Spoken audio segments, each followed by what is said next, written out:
It's interesting as I've watched this growing up my whole life. I've never known anything but you being in ministry in successful Christian living, then turned Kerygma Ventures. Um, you have never stopped doing what you originally started to do. It's changed shape. You've had partners come and go. You've had teammates that, played a part for a while or, partnered with you or came alongside or whatever. But you've been doing the same thing as long as I've been watching, which is the whole time, or as long as I could watch, it was from the time that I could watch. But it has grown and developed, and you've had dreams in your heart that have taken a while. Some of them took a long time to prosper or to, to get your own ranch or to not have to travel so much or that kind of thing. But you've been doing the same thing for 50 years. Yeah. For 50 years in different shapes and different forms. What are some of your favorite memories looking back on 50 years of doing this? What are some of your favorite highlights? Well, just to comment on that, I remember you and David used to, if y'all were going with me somewhere, and somebody said, "What are you preaching on tonight, Dad?" And one of you would say, "Grace." That's all he ever preaches on. That's right. Yeah. So the message hadn't changed either. No, the message has been the same. Yeah. Yeah. Hopefully it's blossomed and there's a whole lot more to it. But yeah, how can you change from that message? Yeah. It's the gospel. It's what we're told to proclaim. And so, yeah, I mean, why change from the best? Paul didn't. Yeah, exactly. Paul kept preaching the same message over and over and saying, "I'm going to keep pressing." Yeah, keep doing this whole thing. I'm going to keep saying the same thing. The things that come to mind are the great events are always related to responses of the people. Mm-hmm. Because there are so many times you go and you speak and you don't know if they're getting it because there's no response. But when there is a visible change in the people and even in the atmosphere, those are things I live for. That's interesting that you say that, because you're not in a business or a ministry where you have a lot of calculables, right? You don't have a church where you can say, okay, we had this many people in attendance, we had this many commitments, we had this many baptisms, we had this. So you have to, in the spirit, know how are the people responding? How are they receiving this? Are they understanding that message of grace and able to walk away with lives changed? Yeah. Yeah. So we'll take Richard. We just talked about that Mother Ranch. So Richard is in Columbus, Georgia, and he's in business, but he doesn't know the Lord. So I happened to visit the town, and he and I met in a shopping center and realized we hadn't seen each other. Anyway, he comes to know the Lord as a result of that encounter, and his wife, and he demands that I disciple him. And he's one of those guys who wouldn't quit. He just called every day. And if I said I'm busy, he said, "Okay, I'll call back in 5 minutes." I mean, he wouldn't quit. Yeah.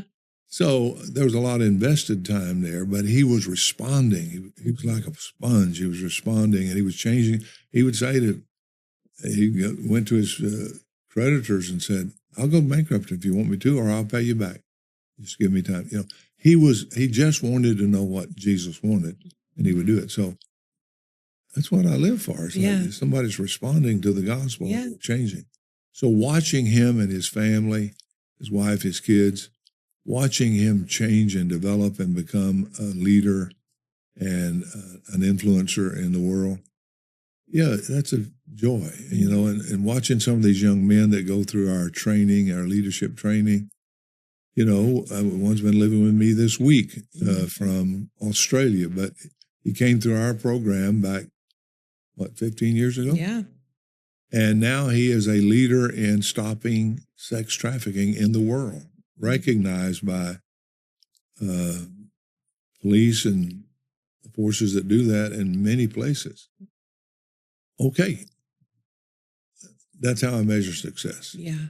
There's some people out there changing the world because they got changed. And they got changed because they heard the gospel and they experienced the grace of God, and it took root in them, and we got to have some part in that growth. And so, yeah, that's what it's about. Yeah. Yeah. And families, right? We've seen, over the years, we've seen someone get a hold of the message, and then it go generationally. It go to the children and to the grandchildren. Back when we were doing that family reunion retreat, we changed it from tape of the month to family reunion because that's what it became. The same people coming back every year, bringing their kids, introducing them, loving on each other, hearing good teaching, but also just loving on each other and talking about what does this look like in our daily lives when we go back to, and it became like a family reunion. We had 3 and 4 generations sometimes at that event, we'd have grandpa and son and, like 4 generations with the babies and everything of just that the ministry had impacted their lives so much that they wanted, all of their family to be there and to hear it and to know you and know each other and, to be a part of the Kerygma family. Yeah. Yeah. Hi, I'm Dudley Hall with Kerygma Ventures. I would love to send you a weekly word from me. It lands in your box on Friday morning. What I try to do is cover what's happening in the world, regular events, but cover it from a biblical standpoint, a biblical worldview. And I would love to send it to you. So if you're interested, please sign up. One thing I'd like to say is it was never our desire to try to replace the church or to stun it in a way. It was to augment, to complement. I would like for every pastor to see that kind of family. Mm-hmm. Like, come for the weekend and watch these people. Yeah. And you can do that in your deal. Yeah. So we never tried to displace or discourage people. It's like, no, we encourage you to have your local church, your local community of faith, but have one with some life in it. Yeah. Yeah. Yeah. It's interesting because people would always say, what does your dad do? And I say, oh, he's in the ministry, because that's what I had heard my whole life. Your dad's in the ministry. Oh, well, what church does he pastor? Yeah. And then it always got complicated. Well, he doesn't actually pastor a church. He kind of, has a ministry where he goes to other churches. But one of the things that I always said was, and he pastors pastors. Yeah. Because I feel like for so much, or maybe a lot of your time, you were reaching out or being that person that pastors, when they were frustrated or drained or in crisis or whatever, they could come, whether it was to a retreat or whether you were going to their church or they were coming to our home or whatever, but you were helping them get through just the stress of pastoring, the stress of life, the stress of, that kind of thing. So you were always, and still are, but pastoring pastors. Was that intentional, or was that just came because of the message? Yeah, it just came. It just came. I never thought, I thought it'd be presumptuous to think I could teach a pastor or something. Pastors, they probably know more than I do. But when you get out there and you start preaching the message and you start loving on people, you find out some of the most hurting people out there are pastors, people in ministry that sometimes through their own fault, sometimes through no fault of their own, are hurting people. Yeah. And pastoring a church is not an easy thing. Being a missionary is not an easy thing. So that just kind of happened. Yeah. Most everything we've done just kind of happened. Yeah. I mean, really, just going along. And I go back to saying, one of the first things you asked about was the call. One of the things I appreciate about the call was he called me to him. Mm-hmm. And it's like, okay, I'm with you. And whatever we want to do, let's do it. Mm. So he didn't call me to be a pastor. He didn't call me to be an evangelist. He didn't call me to be a missionary with these boundaries. It's like, I'm calling you to me, and let's go see what we can do. Mm. So it did just kind of happen from my point of view, from God's point of view, of course. He had a plan. Yeah. Part of that, I think I've heard you say this, is that you never thought I'd be a part of it. You never thought David would be a part of Yeah. it. You know, it was not like okay, this is I'm gearing this out to be a family thing. But as we walked through, it was like, Yeah. oh, well, can you do this? Or should, you know, and then it became more of a inclusive, I get to be your partner as well as your daughter. Yeah. Yeah, we never did start to have a family empire. In fact, I tried to talk y'all out of it. It's like, Yeah. you don't know what you're getting into. Go do something else. Yeah. You know, go be a nuclear scientist somewhere there's no problems there.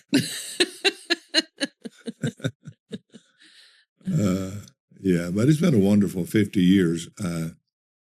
It's hard for me to believe it's been 50 years, but, and the other thing is, I know it's just denial, but it's like, I'd go another 50. Yeah. I mean, I constantly get asked, you know, when are you going to retire? Of course, you know, Mom's response to that when people ask, she would go, he can't retire. He's never started work yet. But you know what? That she said that kind of sarcastically or tongue in cheek, but when you just are, Yeah. there's truth to that, right? Like Yeah. we had a doctor's appointment yesterday. Well, you're ministering while you're at the doctor's appointment because you just are who you are, Right. you know? And so you can't stop being who you are. We were talking about the fact that you used to fill in for pastors when they would take a sabbatical. Yeah. And I said, you've never taken a sabbatical.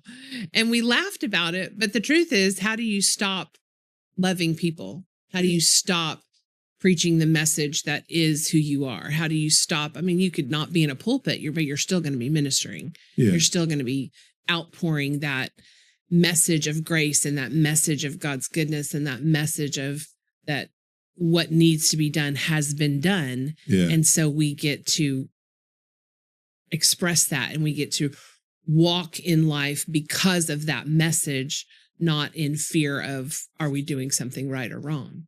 Yeah. First year or two of marriage, Mom was making the money so I could go to seminary. Yeah. And she was working at a job she didn't like. Yeah. Her education had pushed her higher than what she wanted. She wanted to be a nurse. And they had put her in the position of being an administrative teacher. Yeah. She didn't like that. She didn't like that. So it was a job. Yeah. And she did a job so we would have money to live. And that's when she said, You don't have a job. you don't work. You don't ever get stressed. You just, I want your job. I said, okay, Come on. come on. You know, it's interesting that you say you don't get stressed. Because as we've told this story of these amazing things that have happened in 50 years and the gift that the ranch was and how it kind of fell into place. I was there during some of that time. Then there were some stressful things. Like after JD said yes, there was still like, how do we work this out? And how do we work this out? Yeah. There are always obstacles that come up, right? Like there's obstacles of like, okay, the Lord did this. And then there's lots of pushing through to see that fulfilled. So I don't want us to make it sound like everything has been roses and peaches and easy. Yeah. Well, life is about problem solving. Yeah. What I meant was there was never a time I hated my job. No. Yeah. No, I know what you're saying. I'm just stress of, I got to go to work today. Right. Because we need the money. And I never felt that. Yeah. I mean, there have been times where I've thrown up my hands and go, I don't know Yeah. how to solve this problem. And it's got me down and, you know, I can't fix it. I can't fix it. I don't know how. So, yeah. And I don't want anybody to think being in ministry is stressless in that sense, but. Or easy. Yeah. You know, God sees to it that we're in impossible situations so he can show his glory. That's right. But I was just saying, you know, I've never felt like it was a job. Yeah. I got to go to my job today. It's like, just do my job. Right. You are your job. Yeah. Yeah. And you get tired and you get weary. Yeah. And you get sick. And you get sick. Yeah. Sorry for all those of you who think you don't get sick, but I have been sick. Recently. Recently. Yeah.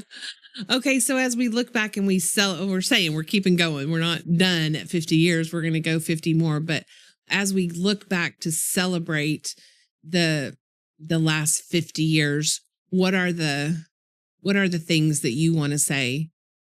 This is what I want to celebrate. This is thank you, Lord, that. What are the things that or the highlights that you want to celebrate? Well, we mentioned some of them. I want to celebrate the fact that TD and I got to work together for years and years. I want to celebrate all the people that have been brought in to be a part of the team, whether it's for a period of time or permanently. I celebrate all those. And I celebrate those times where, not because of us or whatever, God did some miraculous things in a place, and we got to participate, knowing we didn't create. Yeah. There's some wonderful sense of relief about knowing that. Yeah. There's something good about building something and go, I did it, finish it. There's something better about he's doing stuff I had nothing to do with, but I get to play. Yeah.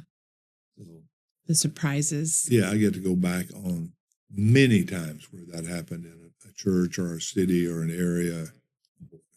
Or retreat. I mean, we've seen in recent years where it's like, people come in and kind of on their last straw, like desperate. We just need a breakthrough, and they leave having had that breakthrough. Think about some of the fathers and daughters that have come, and it's like the dads are going, I don't know what to do with her, and the girls are going, I'm done with him.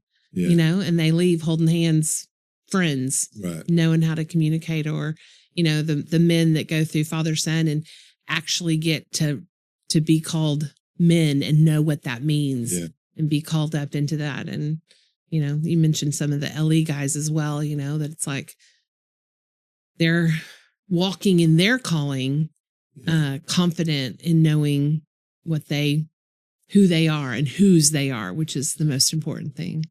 One of the things the Lord does for me every once in a while when I'm tired or sometimes, wondering where we go, I'll get a call from or run into someone who goes, you won't believe what I saw in the scripture.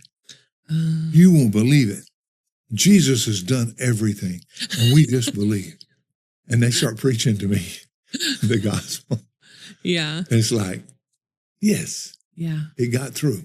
Yeah. The eyes got opened, and they're embracing the good news, and is producing a delight that nothing else could produce. Yeah.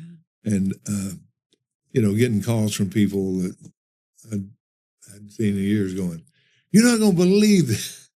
And they start telling me about the grace of God. So you're like, I do believe it. I wrote a book about it. I said that to you 20 years ago. But, you can't hear it till you hear it. Yeah. And we got to hear it a lot of times. Yeah. So anyway, those are my highlights. Yeah. When somebody, when it clicks, when the penny drops in somebody's heart and they go, oh, major light bulb. Oh, yeah. Oh, it's about Jesus. Yeah. Yeah. Yeah, it is. Yeah. But you don't want to poo-poo it, It's like, no. Oh, everybody knows that. No, it's like, no, yeah, it is. Yeah. Yeah. Yeah. So anyway. It's exciting. I think about all the people, all of the partners that have